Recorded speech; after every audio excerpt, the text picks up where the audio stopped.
आजकल लोग हर बात में, हर काम में ये कहते कि यार फील आनी चाहिए। तो क्या नेटफ्लिक्स की लव स्टोरीज वाली नई एंथोलॉजी फील्स लाइक इश्क देखकर आपको फील आएगी या नहीं आएगी? आओ बताता हूँ।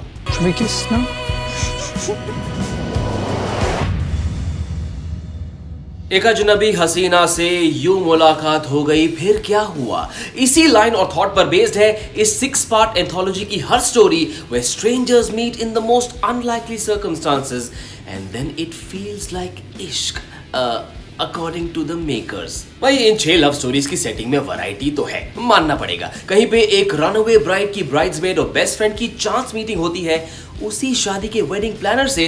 अब इन दोनों के views about love and relationships are the exact opposite and then opposites attract. तो इस एंथोलॉजी की दूसरी कहानी में इन कोविड टाइम्स अपने घर पर अकेले क्वारंटीन कर रही एक टीनेज लड़की पर क्रश होता है उसके पड़ोसी का।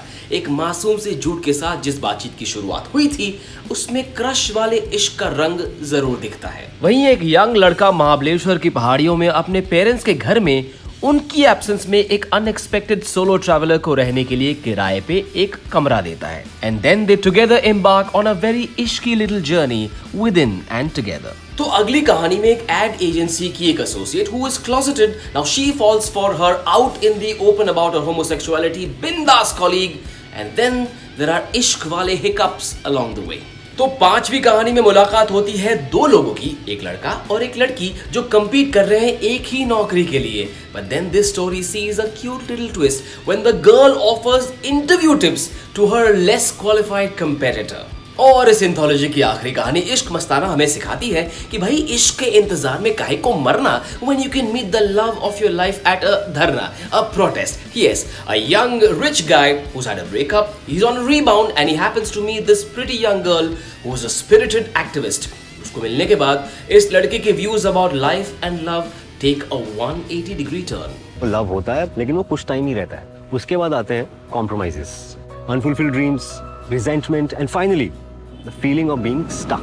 इन सभी कहानियों में से सिर्फ एक कहानी मेरे दिल को छू गई, the Interview, starring the Family Man का विलन मूसा यानी कि Neeraj Madhav and Zayn Marie Khan. This story is real, raw and unadulterated.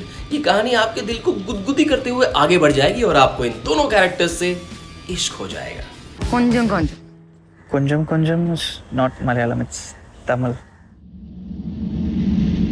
लेकिन if you grown up on the magic of Yash Raj Films and Karan Johar's movies तो आपको वो फील बिल्कुल नहीं आएगी। The one line plot of each of the stories was very promising, लेकिन भाई screen पे और डायलॉग राइटिंग में वो जूस ही नहीं है कि आपको इश्क वाली जूस द जू महसूस हो। फील्स लाइक इश्क on Netflix looks bright, feels light, but sadly it just won't tickle your heart enough। मैं तो कहता हूं इससे अच्छा तो ऑनलाइन जाकर DDLJ देख लो।